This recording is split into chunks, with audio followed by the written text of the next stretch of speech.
Travis Wayne Goodsell.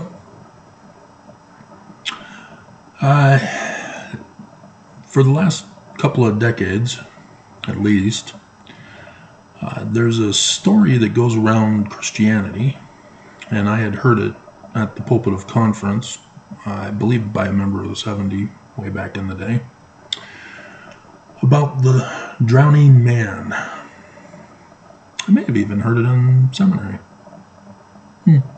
Interesting. But it has application for right now.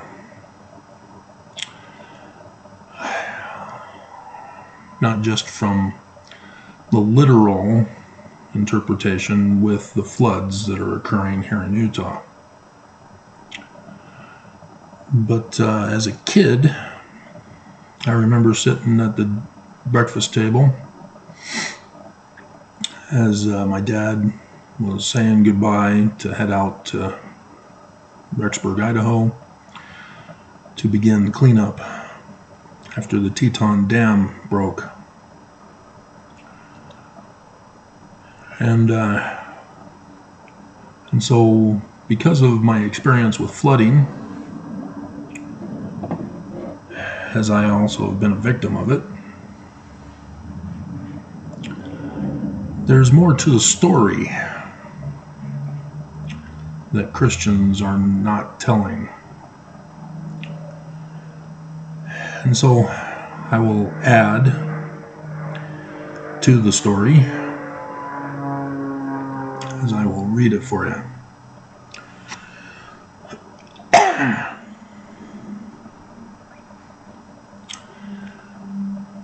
Inspectors at the dam noticed that the cracks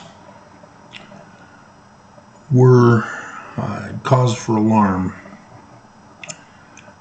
and they notified the local town in the path of the dam that they needed to evacuate.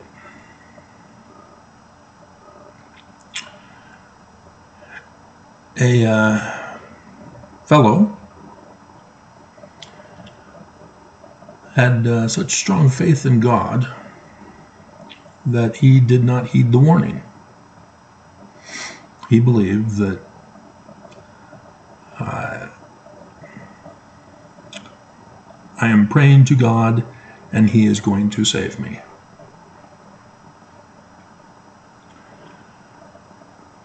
The dam then breaks. There are emergencies sounded that the dam is broken, alarms are going off. The fellow said, I'm praying to God, He is going to save me. I'm sure all of you are knowing exactly what I'm going to be talking about, aren't you? As it applies to Mormonism.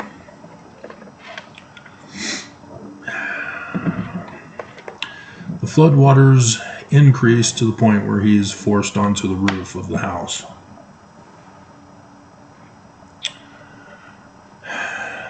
So, a fellow was stuck on the rooftop in a flood. He was praying to God for help. Soon a man in a rowboat came by, and the fellow shouted to the man on the roof, "Jump in, I can save you. Come with me if you want to live." A little scratchy there. The stranded fellow shouted back, "No, it's okay. I'm praying to God, and He is going to save me." So the rowboat went on.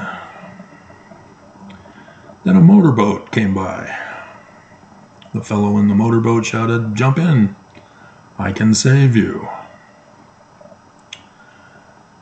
To this, the stranded man said, "No thanks. I'm praying to God, and He is going to save me. I have faith." So the motorboat went on. Then the helicopter came by, and the pilot shouted down, "Grab the rope, and I will lift you to safety."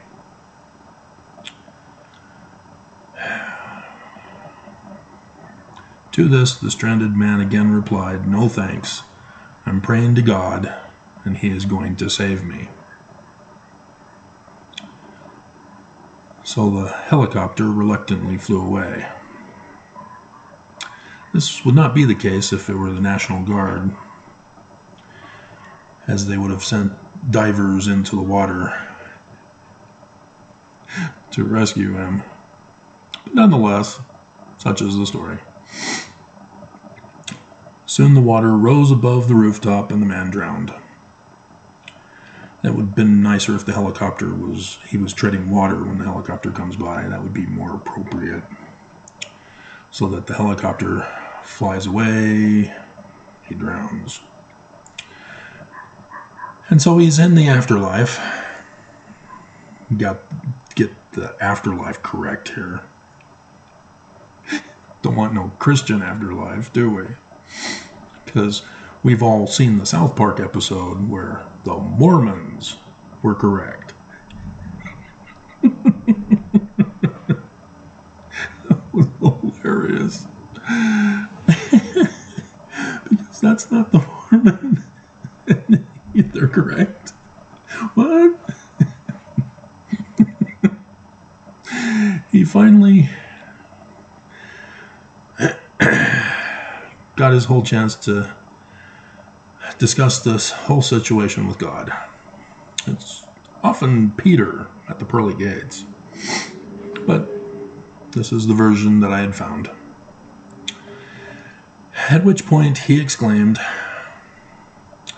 "I had faith in you, but you didn't save me.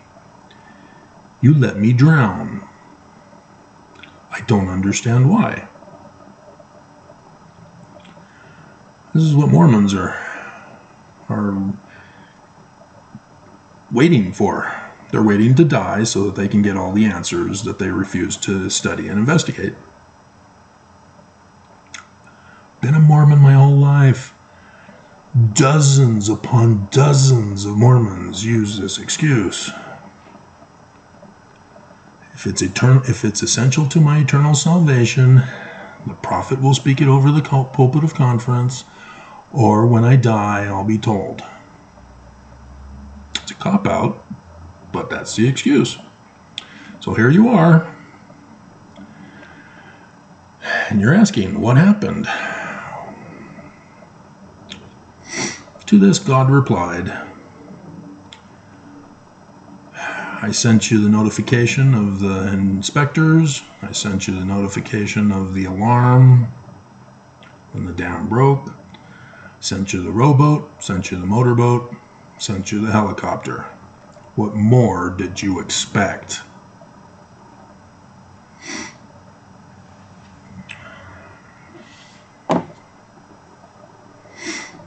Since 2017, I've been doing videos on YouTube to warn you of the dangers of these latter days. In the beginning, there were believers. They didn't last long. They were more impatient than I was. It was very frustrating for me. My number one video on this channel was because of the impatience of my ex.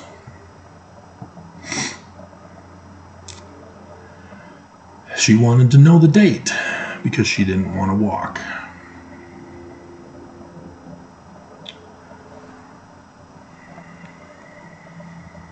And I lost her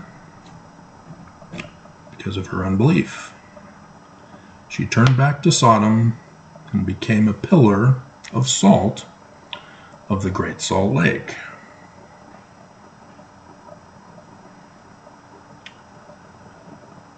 "No thanks," she said. She prays to God God will save her, was her excuse.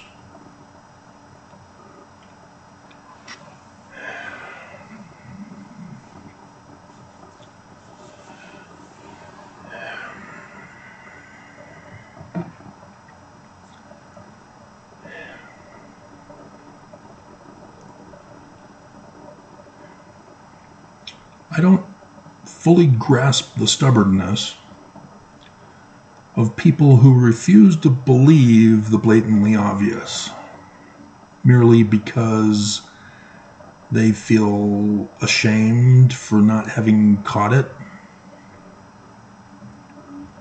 because they got fooled and they're embarrassed and humiliated.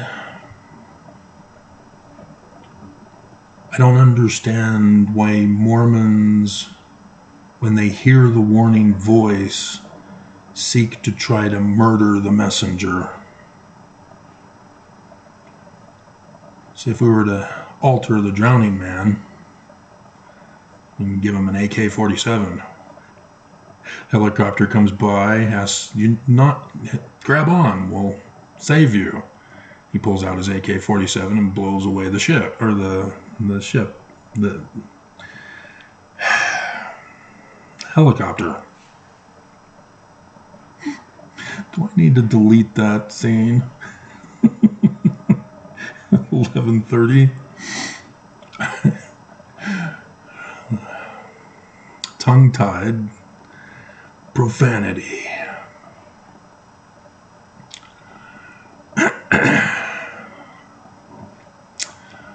But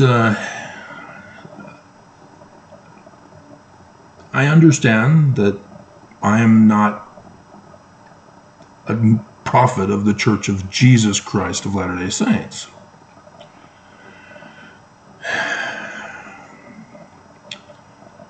But for you to dismiss it merely because you've been exposed as illiterate,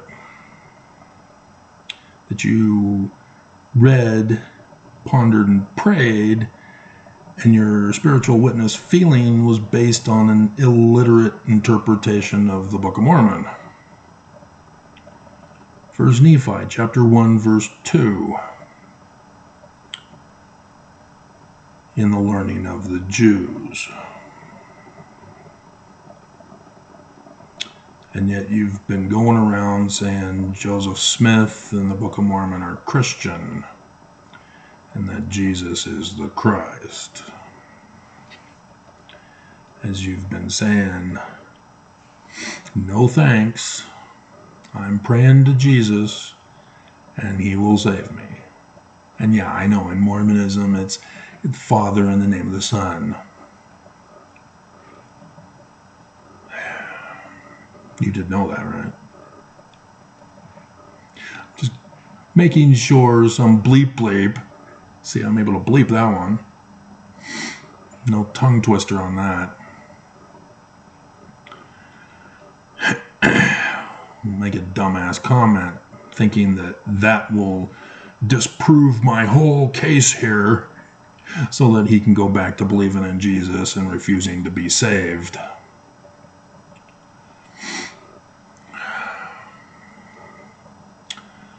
As I look back on my life, I see that I have been one who has been given the training to rebuild society and for search and rescue, as well as other first responder information. I've just never had such a situation before in my life. It is extremely frustrating for me to know of the threat to the whole world, not just to America, not just to you. But I've literally sacrificed my life so that you could get the information and save yourself. And instead you pull out your AK-47 and you start shooting at me.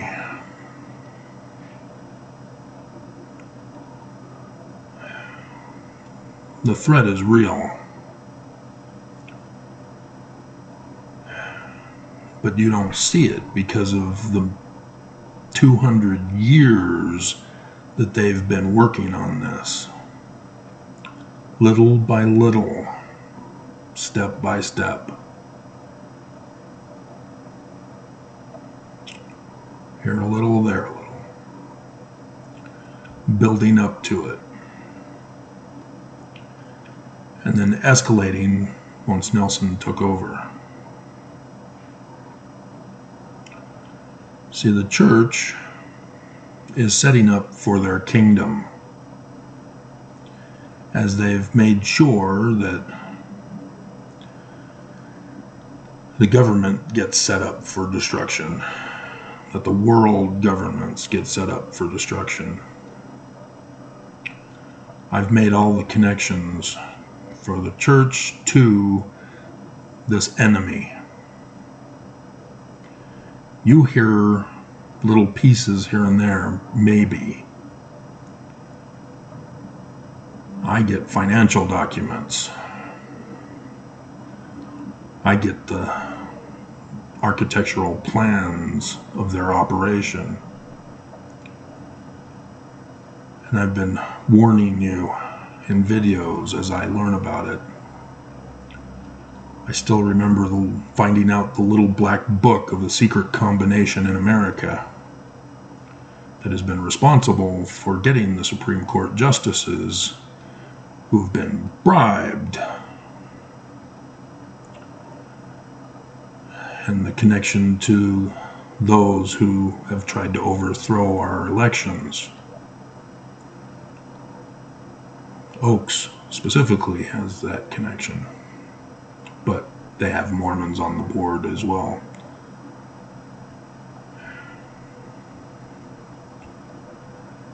This isn't a situation where I could act like James Bond to save the day so that you don't have to do anything, that you just sit on your couch and wait for your lives to go back to normal so that there's no interruption for you.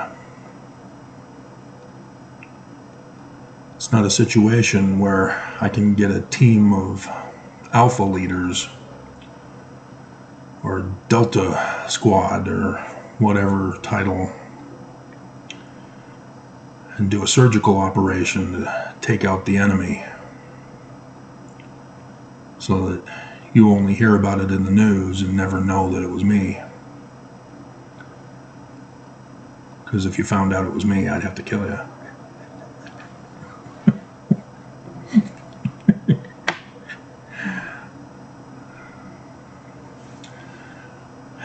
But it is frustrating that as I failed to convince people to listen, that I got punished by the church for it.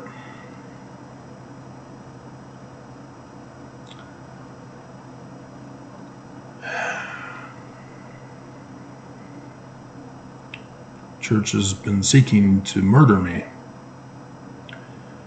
They've been sending out wave after wave to cause harm, to destroy me and to ruin me.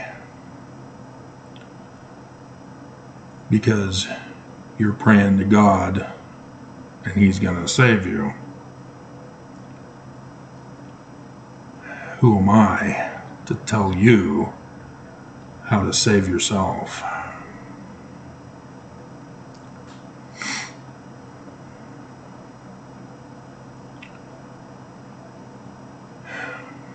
But once you know the fact that the church is false,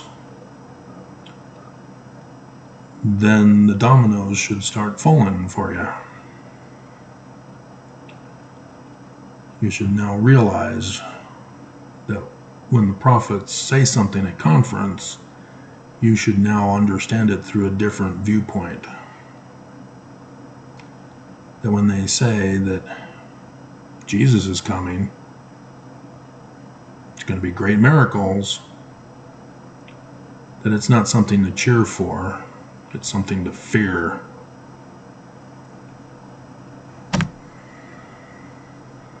That when they have a whole year program in 2022 to the kids saying, trust in the Lord,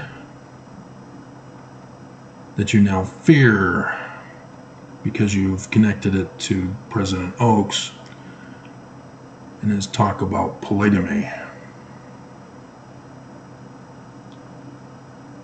Secret code words. Not just secret handshakes and signs.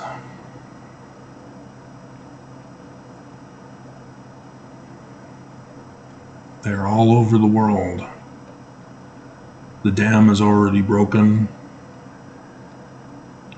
The floodwaters have surrounded your house. You just don't realize it yet. We're in the final year of the latter days. Their operation will be completed by 8 April 2024. Technically that conference weekend on the 6th and the 7th.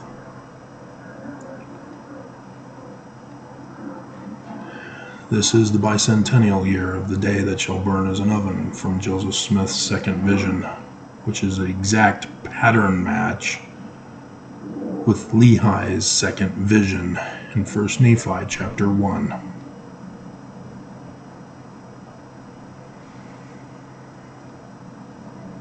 Because the Book of Mormon is in the learning of the Jews and is not literal history. But you're praying to Jesus, and he will save you. A living prophet will let you know if there's something important for you to know, won't he?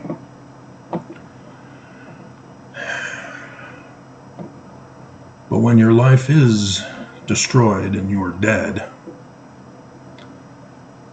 you can't go and talk to God and say, Amos 3:7. What happened? Because he sent me.